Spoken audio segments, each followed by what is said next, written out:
우상 시리즈를 한번 만들어 보려고 합니다. 거짓과 우상 시리즈가 뭔가? 우리 사이에 우리가 알게 모르게 지금 일반적 사회 통념으로 알고 있는 것들이 사실은 그 속에 내포되어 있는 우리가 알지 못하는, 그러나 사실 명백한 거짓과 우상으로 보이는 것들이 많이 있다. 이런 것들을 밝혀내서 우리가 다시 음미하고 사회 공론화하고 함으로써 이 사회를 보다 바람직한 방향으로 이끌어보는 것이 어떻겠는가 하는 취지에서 거짓과 우상 시리즈를 만들어 보려고 합니다. 오늘은 그 첫 번째로 주택의 문제를 다뤄보고자 하는데요. 자, 주택의 문제가 뭔가? 우리에게 지금 특히 서울 같은 경우에는 주택은 주요한 재산의 중요한 요소, 수단으로 간주되고 있습니다. 그런데 사실은 주택은 그 본질적 목적은 자산적 의미로서의 기능을 갖는 것이 아니라 역시 거주 공간, 우리가 살아가는 삶의 터전이자 공간으로서의 의미를 갖는 것이 본질적인 것이거든요. 그런데 왜 주택이 이런 본질적 의미, 본질적 역할을 하지 못하고 자산으로서 투기의 수단, 투기의 소재로 이용되고 있는가? 자본주의 사회는 어쩔 수가 없는 부분이 있습니다. 자본주의 사회는 자본을 매개로 해서 인간 구조가 형성되기 때문에 어쩔 수 없는 부분이 있긴 하지만, 그러나 정부의 기능이라는 것이 무엇입니까?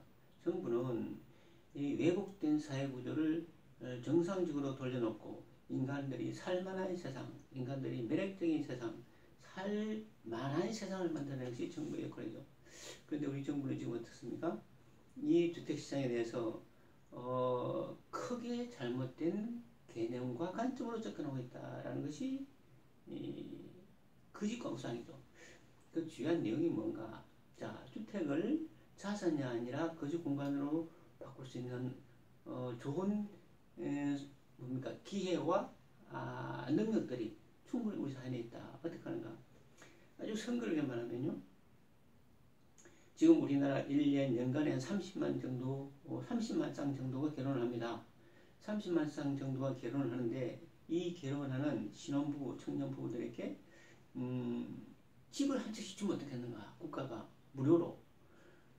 소위 영구임대주택이죠. 영구임대주택은 국가가 소유권을 갖는 것이고 개인에게 살 수 있는 어떤 권리만 주는 겁니다. 그래서 결혼을 하면 무조건 집 한 채씩을 주겠다.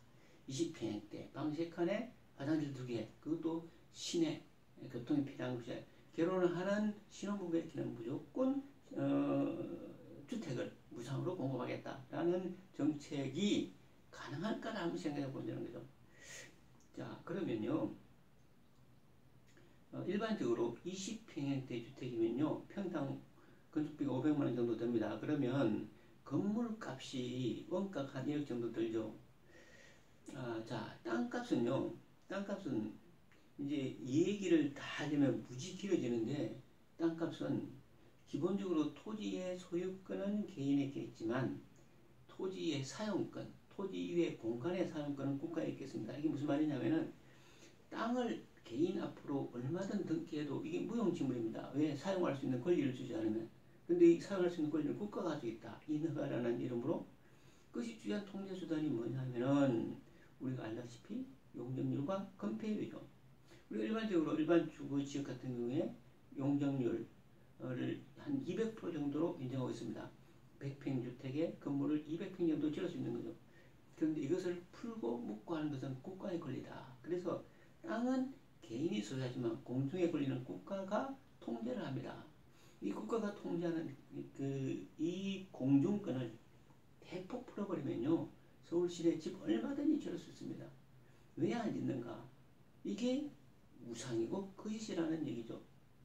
왜 안 짓는가? 홍콩 가보시면요, 70평, 80평 주택이 절비합니다. 우리요, 강남에 123평 건물도 있죠. 얼마든지 가능하다. 자, 그러면 왜 안 할까의 문제인데, 물론 정치적인 문제죠. 아니, 우리가 지금 출산율이 1 이하로 떨어지고 청년들에게 가장 큰 문제가 주택 문제다. 신혼부부 결혼에서 가장 큰 골림돌이 주택 문제라는 데 대해서는 이론이 없다. 자, 결혼을 하면 무조건 주택을 주겠다 그러면, 그것도 살만한 주택 시내에다 주겠다 그러면 이 문제가 크게 해소가 되고 출산율이 높아질 수가 있다. 이런 백년 대결을 왜 안 한가? 일반적으로요 30만 쌍이 결혼한다고 보고 그 중에서 한 15만 쌍 내지는 10만 쌍 정도에게만 임대주택을 주면, 물론 임대주택이라는 것이 평생 동안 살아도 자기 자신이 아니기 때문에 모든 사람이 다 원하지를 않습니다. 해서 10만 가구 정도만 임대주택을 공급하면 가능할 것 같아요. 10만 가구당 제가 계략적으로 계산하면 가구당 2억 정도면 가능하겠다. 그러면 20조 정도 됩니다. 우리나라의 연 예산이 얼마입니까? 500조죠.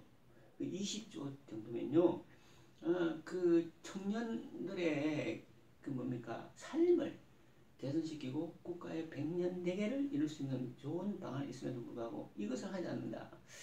이것은 역량이 없어서도 아니고 능력이 없어서도 아니고 다만 의지가 없고 정치적인 문제가 얽혀 있을 뿐이죠.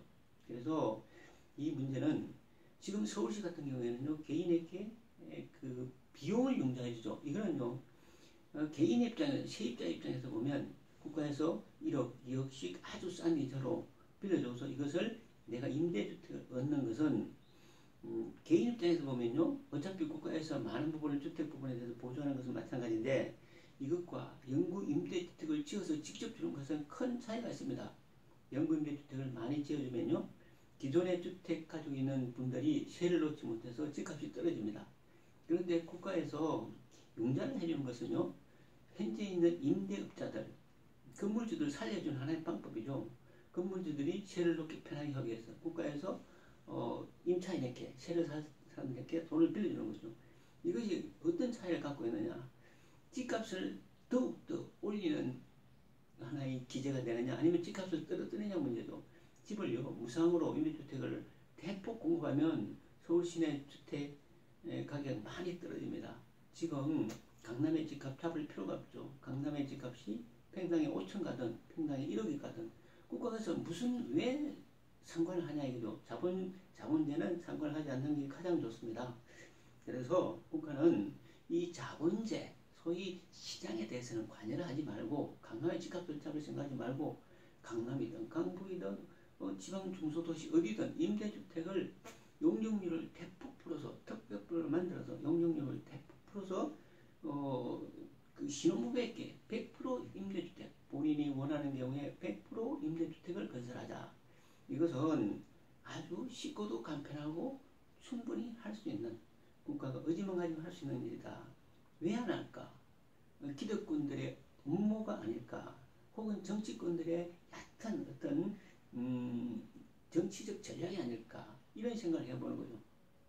자, 그래서 유튜브 동영상이라는 것이 길게 하면 재미없다는 얘기를 들었기 때문에 이렇게 간단하게 한번 생각을 해보는 것으로 첫 번째 유튜브 동영상을 만들었습니다.